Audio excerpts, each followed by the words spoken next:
U.S. Election 2024. Trump rants dehumanizingly at half-baked Ohio crowd. Saturday afternoon's rally in Dayton, Ohio, was a perfect example of how unruly former President Donald Trump becomes when he's not using his teleprompter. Billed as a rallying cry for local business magnate and car dealership mogul Bernie Moreno as he approaches Tuesday's state Senate race, the event took place at the Dayton Air Show's home. For the first time, Mr. Moreno has Mr. Trump's endorsement behind him as he runs his second campaign for Congress. He is hoping this will help him surpass his Republican opponents. The limited polling that is available indicates that the contest is quite close, with the three leading candidates likely separated by only a few percentage points. A slight but continuous lead exists for Mr. Trump's favorite.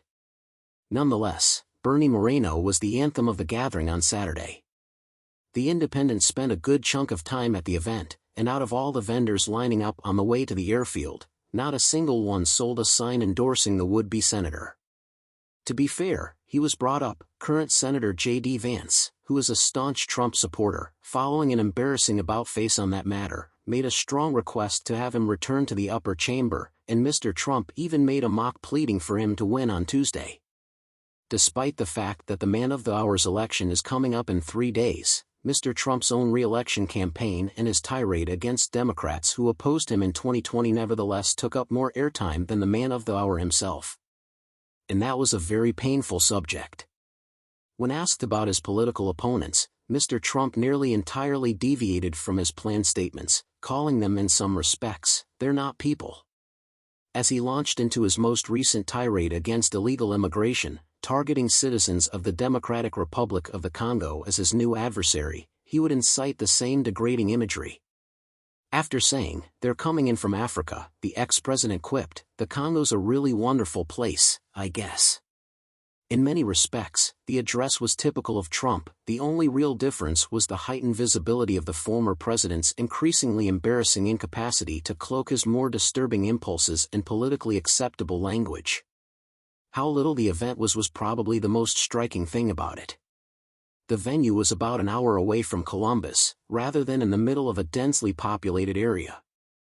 From what I could tell, the crowd size at Mr. Trump's rally on Saturday was significantly smaller than his usual rallies. If I had to guess, I'd say it was about twice as large as ex-rival Nikki Haley's last rally in South Carolina before her home state's primary election, maybe 1,000 people, maybe even less. There was a marked decrease, on the order of thousands, compared to the turnout at Mr. Trump's prior event in the state, when he appeared at an arena in Youngstown 2 years ago to endorse J.D. Vance for the Senate. Even worse, while the former president was still speaking, the Independent saw hundreds of Trump supporters leave the gathering. One woman said she needed a beer, and several others said the chilly wind was to blame. Some participants aimed to beat the traffic, which, even after the event was over, didn't seem so impressive. Fair enough, it was a late winter outdoor rally on a windy day. Despite the numerous good reasons not to, many of his ardent supporters nonetheless waited in line for hours to see the once and maybe future president. The Independent spoke with a young woman who said that at about 6 o'clock in the morning, the first chairs occupied by Trump supporters began to appear.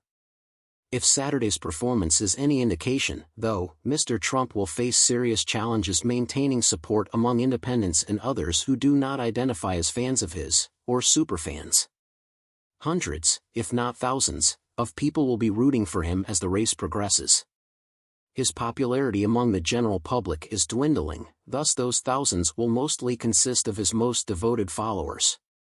It is very unclear if this trend indicates that Trump is slowing off or if it is only a temporary setback before he shocks the D.C. establishment once again in November.